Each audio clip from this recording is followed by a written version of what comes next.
तारीख थी 27 जुलाई 2011। मैच था यहाँ पर ब्राजीलियन लीग का 12वां राउंड, सेंटोस वर्सेस फ्लेमेंगो। अब देखो कायदे से तो ये एक हैवीवेट मैच था, लेकिन ऊपर से देखने को लग सकता है कि एक नॉर्मल लीग मैच होगा। लेकिन जब आप इस मैच की बारीकियों में जाओगे तो आपको पता चलेगा जहां फ्लेमेंगो ने अपना सबसे बड़ा हथियार जो उतारा था वो था भाई the all time legend Ronaldinho. वहीं सेंटोस की तरफ से भी काफ़ी अच्छे प्लेयर्स थे, लेकिन उनमें से एक था 19 साल का नेमार जूनियर। और जैसे जैसे ये मैच और जैसे जैसे टाइम आगे बढ़ता रहा वैसे वैसे हिस्ट्री इस मैच को एक कैनन इवेंट की तरह देखने लगी। इस मैच को इस नज़रिए से देखा जाने लगा कि यहाँ पर रोनाल्डिनियो ने, एक लेजेंड ने, एक ब्राज़ीलियन लेजेंड ने यहाँ पर टॉर्च पास करी है नेमार जूनियर को, जो कि उस टाइम सिर्फ 19 साल का था। और सबसे खास बात ये थी कि उस टॉर्च को संभालने के लिए, उस टॉर्च को लेके आगे बढ़ने के लिए हमारा ये 19 साल का नेमार तैयार था।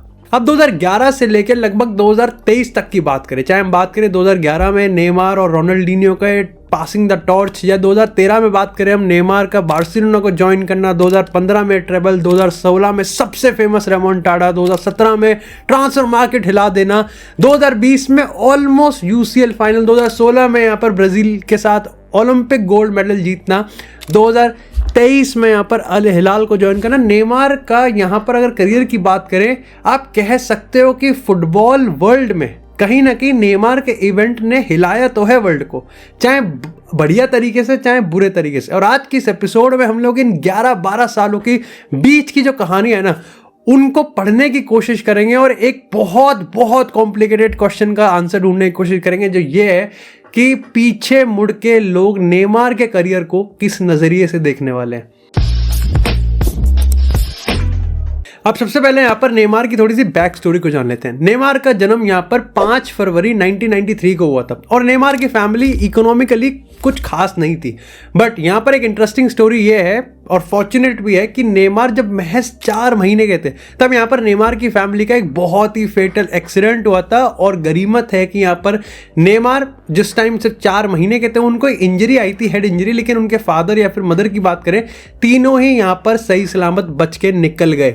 इसके बाद यहाँ पर जैसा मैंने तुमको बताया इकोनॉमिक कंडीशन कुछ खास नहीं थी, अनटिल इस नेमार के अंडर का जो नेमार है उसका जो टैलेंट है वो यहाँ पर उसने रिकॉग्नाइज किया और मात्र 6 साल की उम्र में यहाँ पर सेंटोस ने उसको अपनी एकेडमी में जगह भी दी। और जैसे ही नेमार ने अपने अंदर का नेमार पहचान लिया ना, तभी आप कह सकते हो कि यहाँ से एक नई हिस्ट्री लिखनी स्टार्ट होगी। क्योंकि 2023 में मात्र 10 साल की उम्र में नेमार ने यहाँ पर उस टाइम के ब्राजीलियन लीग की, अगर ब्राजीलियन फुटबॉल लैंडस्केप की बात करें, one of the biggest club Santos ने यहाँ पर एकेडमी को ज्वाइन किया था। और ये एकेडमी और इस कॉन्ट्रैक्ट के बलबूते पर नेमार ने ऑलरेडी अपनी यहाँ पर जो फैमिली की तकदीर है वो भी चेंज कर दी थी।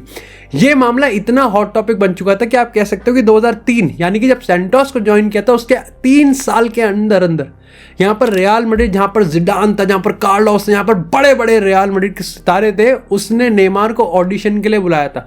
और काफ़ी एनालिस्ट और हिस्टोरियन के हिसाब से डील हो भी जाती अगर रियल मैड्रिड की जो टर्म्स थी वो नेमार जूनियर के पिताजी यानी कि नेमार सीनियर को पसंद आती, लेकिन उनको terms and condition real Madrid जो ऑफर कर रही थी वो कुछ खास लगी नहीं। और इसीलिए उन्होंने तय किया कि यहाँ पर नेमार जूनियर अपना करियर सेंटोस में ही बिताने वाले हैं। अंटिल 2013 में जब बार्सिलोना ने फाइनली एक स्टेटमेंट साइनिंग करी और वो थी नेमार जूनियर की। मस्त है, पता है नेमार जब बार्सिलोना को ज्वाइन कर रहे थे 50 मिलियन 2013 में 50 मिलियन बहुत वैल्यू हुआ करती थी। और एक साउथ अमेरिकन प्लेयर पे जिसने यूरोपियन, तुमको पता है वो बायसनेस होता है, वो एक टैबू होता है कि एक साउथ अमेरिकन प्लेयर पे 50 मिलियन खर्च करना, यूरोपियन फुटबॉल में क्या वो खाड़ पाएगा। नेमार ने यहाँ पर अपने बार्सिलोना में आके जिस तरीके से उसने हिस्ट्री रची, लेकिन उस टाइम फिर भी थोड़ी सी अननोन टेरिटरी थी। लेकिन जितना एक क्वेश्चन इंटरेस्टिंग था उससे कहीं गुना ज़्यादा इंटरेस्टिंग था नेमार का एज अ बार्सिलोना प्लेयर सबसे पहला इंटरव्यू और लाइन, जहाँ पर उसने बोला था कि वो अपना खून पसीना एक कर देगा मेसी को हेल्प करने में, best player in the world बने रहने में। समझ रहे हो कि नेमार ने जब अपना पहली लाइन बोली है द बार्सिलोना प्लेयर, तो वो ये मान के चल चुका था कि he would be the second fiddle to the Lionel Messi, जो कि उस टाइम ऑफ कोर्स बार्सिलोना के किंग थे और आने वाले और 8-9 साल वो किंग बने रहे। यहाँ पर काफ़ी लोगों को लग रहा था कि नेमार जिस तरीके से आ रहे हैं और जिस तरीके से मेसी यहाँ पर ऑलरेडी बार्सिलोना में स्टैब्लिश्ड है, शायद से इन दोनों के बीच में एक ईगो हो सकता है। बहुत ही सिमिलर था जब गैरेथ बेल ने रियल मैड्रिड को ज्वाइन किया था। ऑलरेडी रियल मैड्रिड का उस टाइम का किंग यहाँ पर क्रिस्टियानो रोनाल्डो था, लेकिन amidst all this controversy Neymar और मेसी पहले ही मैच से ऐसे क्लिक करने लगे जैसे दो भाई बिछड़ गए हो माटी के मेले में और अब जाके मिल चुके हो। और बहुत जल्दी बार्सिलोना ने इस 2 को 3 में बदल दिया जब उन्होंने लुइस सुआरेज को लिवरपूल से यहाँ पर साइन किया, और रेस्ट इज हिस्ट्री। अब चाहे 2014 की बात करें, 2015 के फेमस ट्रेबल की बात करें, 2016 में रेमोंटाडा की बात करें, या फिर जिस तरीके से यहाँ पर जिस MSN मेसी, सुआरेज, नेमार, ये जिस तरीके से खौफ फैला रहे थे, ये जिस तरीके से लोगों को एंटरटेन कर रहे थे, जहां मेसी थिंक करते थे, सुआरेज यहाँ पर गोल की कमी नहीं हुआ करते थे। एंटरटेनमेंट की बात करें या फिर एक वो चीज़ होती है ना कि टिकट का पैसा दिया है 100 रुपये, तो 100 रुपये का फुटबॉल वो वाला देख के जाएंगे कि हाँ भाई कुछ तो तगड़ा देखा है। ये काम था नेमार जूनियर का। लेकिन यहाँ पर अब थोड़ा सा शिफ्ट होने लगा और इसकी कहानी स्टार्ट होती है वही यहाँ पर रेमोंटाडा से। काफ़ी लोग बताते हैं कि ये भी एक कैनन इवेंट की तरह ही देखा जाता है नेमार के करियर में। PSG से ऑलमोस्ट यहाँ पर हारते हारते किस तरीके से the famous night at Camp Nou, जहाँ पर 6-1 से बार्सिलोना ने the most and the biggest UCL comeback उन्होंने करके दिखाया। और काफ़ी लोगों को लगता है यहाँ पर 2 सिनेरियो थे जिसने नेमार के करियर को आगे शेप किया। पहले लोग ये मानते हैं कि उस पूरे रात को अगर आप देखोगे, उस पूरे मैच को देखोगे, तो बार्सिलोना को कोई भी ऐसा प्लेयर इतना हकदार नहीं था उस पूरे तारीफ के जितना नेमार था, नॉट इवन लियोनेल मेसी। लेकिन कहीं ना कहीं जो अखबार में छपा फोटो चाहे जिसकी तारीफ हुई, that was only Lionel Messi. चाहे और इस चीज़ को लेकर काफ़ी लोग 2 हिस्सों में बढ़ जाते हैं। एक ये था कि यहाँ से नेमार को समझ में आ गया कि नेमार कुछ भी कर ले, एड़ी चोटी का जोर लगा ले, वो कुछ भी कर ले, 10 गोल मार ले, 20 गोल मार ले, 69 गोल मार ले, लेकिन वो कभी मेसी की परछाई को कभी पार नहीं कर पाएगा। वो कभी भी बार्सिलोना का मेन मैन नहीं बन पाएगा। ये बड़ा इंटरेस्टिंग है क्योंकि आज से लगभग 3 साल पहले यही वो नेमार था जो कि हमेशा ये मान के चल रहा था कि he would be the second fiddle to Lionel Messi. वहीं दूसरी तरफ ये लोग मानते थे कि अब नेमार को इतना कॉन्फिडेंस बन चुका था कि यहाँ पर वो यूरोप में या फिर दुनिया में किसी भी क्लब का इकलौता मेन मैन बन सकता है और यहाँ पर कभी भी गेम का तख्ता पलट कर सकता है। और दोनों ही ओपिनियंस में, चाहे आप इसके हों चाहे आप इसके हों, कंक्लूजन सेम था कि नेमार नीड्स अ चेंज। पर I think Neymar does seriously Neymar को कभी चेंज की ज़रूरत थी बार्सिलोना चैप्टर से ऊपर जाने की? ये मेरे को लगता है कि एक ऐसा सवाल है जिसका जवाब ना ही फुटबॉल फैंस के पास है और ना ही खुद नेमार के पास है। बट खैर 2017 में कुछ ऐसा होता है जो कि डेफिनेटली ना ही सिर्फ बार्सिलोना, PSG और नेमार के लिए इंपॉर्टेंट था बल्कि पूरा ट्रांसफर मार्केट के लिए इंपॉर्टेंट था, क्योंकि PSG ने ऐसी स्टेटमेंट साइनिंग करी 222 मिलियन डॉलर्स के साथ। यहाँ पर उन्होंने PSG में नेमार को साइन किया फ्रॉम बार्सिलोना, एक ऐसी साइनिंग जिसने भतेरा पैसा दिया बार्सिलोना को। 222 मिलियन इजी नहीं होता ठुकराना, लेकिन आने वाले 4 साल में ये भी बार्सिलोना फैंस को समझ में आ गया कि पैसा आपको भले ही बड़ा हो मिला हो, लेकिन आपने दुगना ही पैसा बर्बाद कर दिया नेमार को रिप्लेस करने में। और यहाँ से कहानी स्टार्ट होती है नेमार और PSG की। एक बड़ा सा की स्टैट तुमको बताता हूँ मैं। नेमार ने बार्सिलोना में ऑलमोस्ट 145 दिन यहाँ पर उसने इंजरी के चलते बाहर बैठा था वो, जिसमें उसने यहाँ पर 29 गेम मिस किए थे। 29 गेम वैसे ज़्यादा लग सकते हैं, लेकिन जब आप इसको 3-4 साल में देखते हो तो इतना भी ज़्यादा नहीं है। वहीं अगर मैं अब तुमको PSG के थोड़े से स्टैट्स बताता हूँ यहाँ पर। अब देखो PSG के स्टैट्स की बात करें तो नेमार ने 6 साल में सिर्फ ऐसे 2 ही सीजन थे जहाँ पर उसने 30 से ज़्यादा गेम खेले थे। समझ रहे हो? पेड्री की अगर हम बात करें, पेड्री जब 18-19 साल का था उसने लगभग 70 गेम खेले थे। आज के टाइम में इतना ज़्यादा नॉर्मलाइज हो चुका है नेमार बीइंग नेमार। और आपको मैं बता दूं कि यहाँ पर PSG ने जब नेमार को साइन किया था तो सही में नेमार की सारी ख्वाहिश उसने पूरी कर दी थी। चाहे फाइनेंशियल बात करें, चाहे ईगो की बात करें, चाहे स्टेटस की बात करें, ही वॉज इंडीड द इकलौता मेन मैन। खैर ज़्यादा टाइम के लिए नहीं, बट अगेन जब आप इस स्टैट को देखते हो कि सिर्फ ऑल दी अवेलेबल गेम्स में से सिर्फ 55% गेम ही यहाँ पर नेमार PSG के लिए खेला, 45% गेम तो वो खेला ही नहीं। इसके बाद भी और जो बहुत इंपॉर्टेंट और थोड़ा सा लोग मिस कर जाते हैं वो ये है कि नेमार ने भले ही 45% गेम यहाँ पर मिस किए हों, लेकिन जो मेजॉरिटी गेम थे ना वो एक्चुअली में उसने क्रंच टाइम पे मिस किए, यानी कि जनवरी, फरवरी, मार्च और अप्रैल, ये वो टाइम हुआ करता था जहां पर पीएसजी यूएफए चैंपियन लीग के राउंड ऑफ 16 या फिर कोई भी कप फाइनल वगैरह खेलते थे।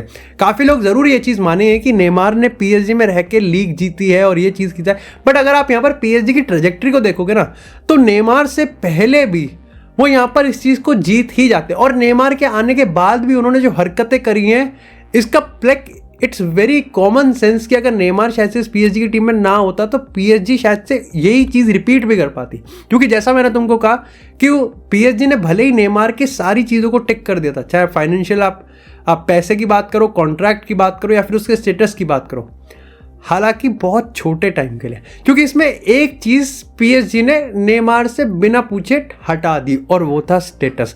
अब जैसा मैंने तुमको कहा कि चाहे आप इस वाले ओपिनियन क्यों कि नेमार मेसी की शैडो से कभी निकल नहीं पाएगा, या फिर इसकी कि नेमार ये मान के चल रहा था कि अब वो पूरी दुनिया में किसी भी क्लब को सिंगल हैंडेडली पलट सकता है, हालांकि वो गया पीएसजी जरूर था इस चीज को पूरा करने के लिए।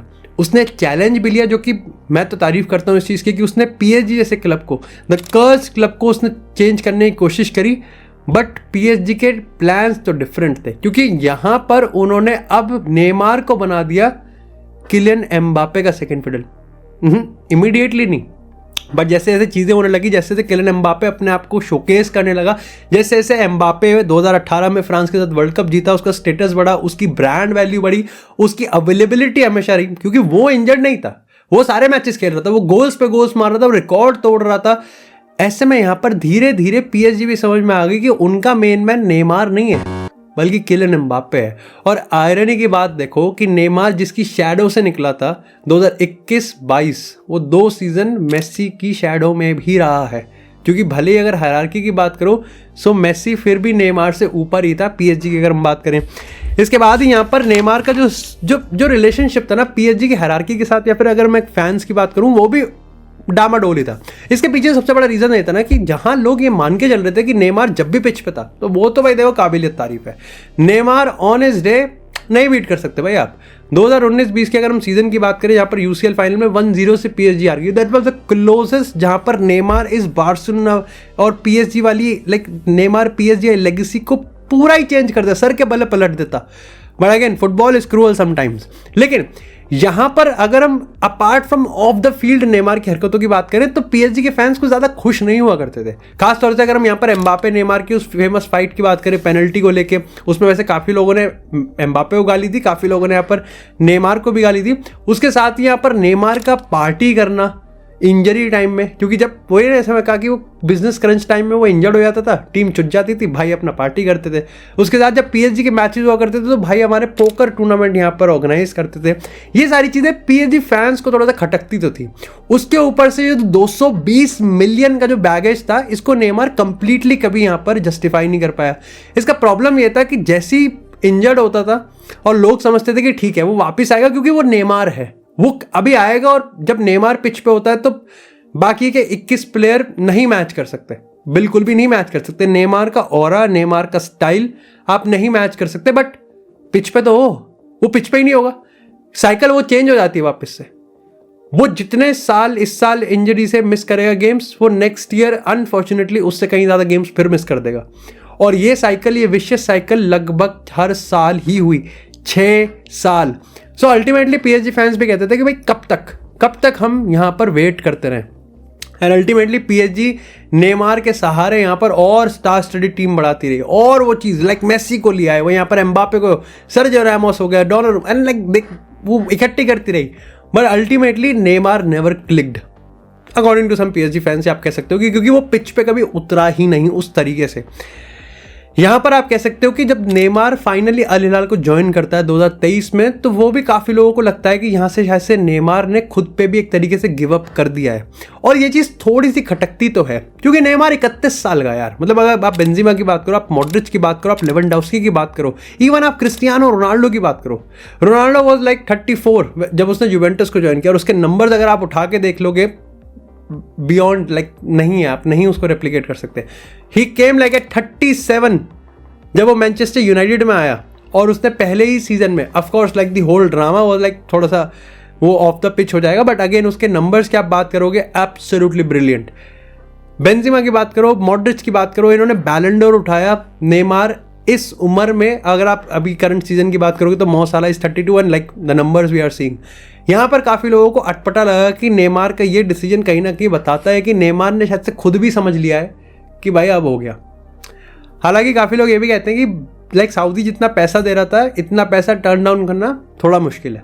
बट अगर आप थोड़ा इसको देखोगे लॉजिकली, तो यहाँ पर नेमार अगर 1-2 साल और खेलता तो सऊदी फिर भी उसको उतना ही पैसा देती।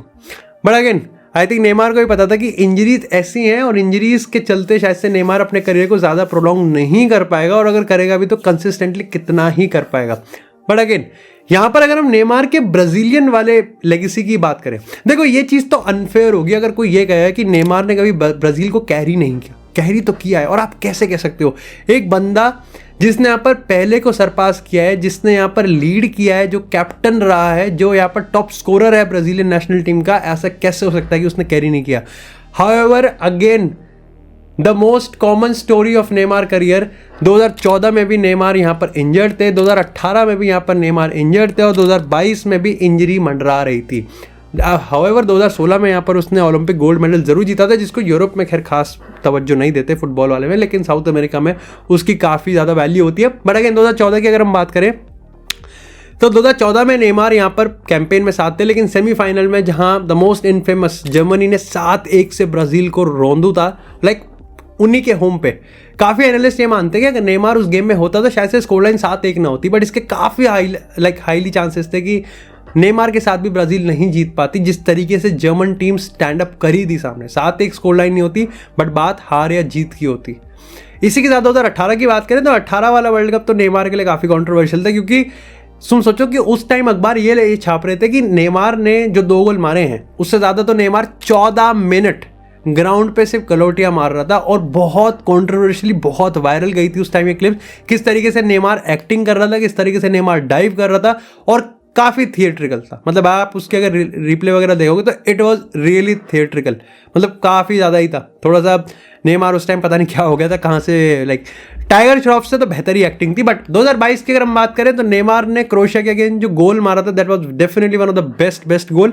But this is heart breaking football again cruel, जहाँ पर क्रोएशिया ने एक्स्ट्रा टाइम में इक्वलाइज करके अल्टीमेटली पेनल्टीज पे नेमार को बाहर कर दिया। 2014 का वर्ल्ड कप, 2018 का वर्ल्ड कप, और एक बार फिर से 2022 का world cup, Neymar came this close. However मेरे को लगता है काफ़ी सारे लोग एक पॉइंट भूल जाते हैं कि नेमार जिस ब्राज़ीलियन टीम को लीड कर रहा था, वो लीडर्स नहीं थे उसमें।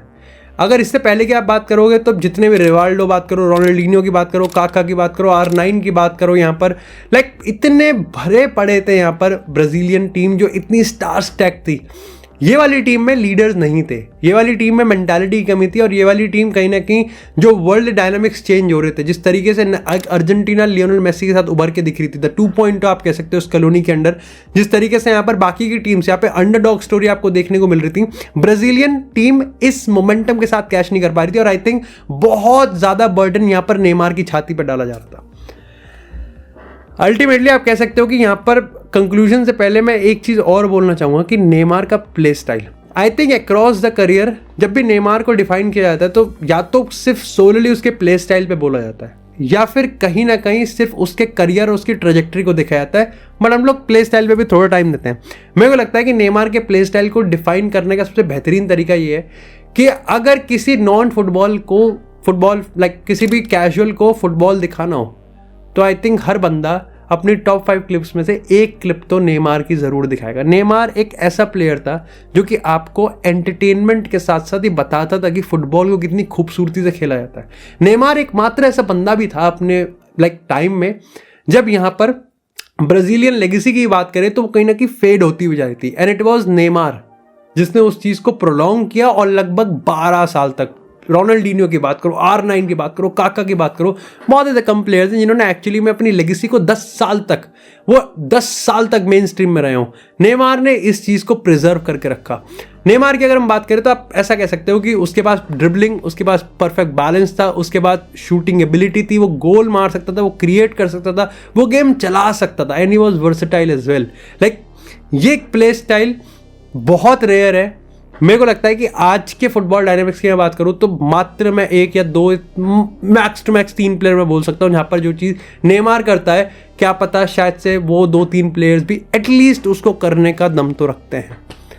कंक्लूजन की बात करें तो आई थिंक नेमार के इस ट्रेजेक्ट्री को कि how people will look back at Neymar career disheartening और डिसअपॉइंटमेंट। आई थिंक नेमार का जो टैलेंट था डिसहार्टनिंग इसलिए क्योंकि नेमार, जैसे मैंने कहा ना कि वो क्रोएशिया के अगेंस्ट वो पेनल्टी शूटआउट में बाहर होना, वो यहाँ पर इंजर्ड हो जाना, वो यहाँ पर यूसीएल फाइनल में लाइक 1-0 से हार जाना, ये अगर विक्ट्रीज आ जाती तो आई थिंक आज लोग नेमार के करियर को किसी और नज़रिए से ही देखते। और आई थिंक दूसरी चीज़ ये भी है कि नेमार, लोग कहते हैं कि मेसी और रोनाल्डो की हाइट इतनी थी, लाइक वो इतनी ऊपर स्टैट्स थे कि उसको कोई छू ही नहीं सकता। मेरे को लगता है कि एक और फैक्ट ये है कि रोनाल्डो और मेसी की जो लॉन्जिविटी है उसको नहीं बीट कर सकता है। ये बात सच है कि रोनाल्डो और मेसी ने जो नंबर इतने ऊपर के दिए हैं उसको आप बीट नहीं कर सकते, लेकिन वो जो नंबर दे रहे थे उसको कितने सालों तक दे रहे थे ये भी बहुत इंपॉर्टेंट है। तीसरी चीज़ मेरे को लगता है कि यहाँ पर जब एक्चुअली में टाइम आया कि इमीडिएट आफ्टर मैच में जो अब वैक्यूम आपको लाइक देखने को मिल रहा है, कोई नहीं है, ये वैक्यूम है। रोनाल्डो मेसी दोनों की पावर अब हट चुकी है और लेकिन वैक्यूम को कोई क्रिएट नहीं, लाइक कोई पकड़ नहीं पा रहा। और ऐसे में जब यहाँ पर एक फाइट आ रही थी जहाँ पर आपको बेंजिमा भी जाता हुआ दिख गया, या एक सीजन के लिए बेंजिमा आ जाएगा, फिर लेवेंडोव्स्की आ जाएगा, फिर साला आ जाएगा, फिर मॉडरिच, फिर कोई, फिर यमाल, फिर like Neymar is not here.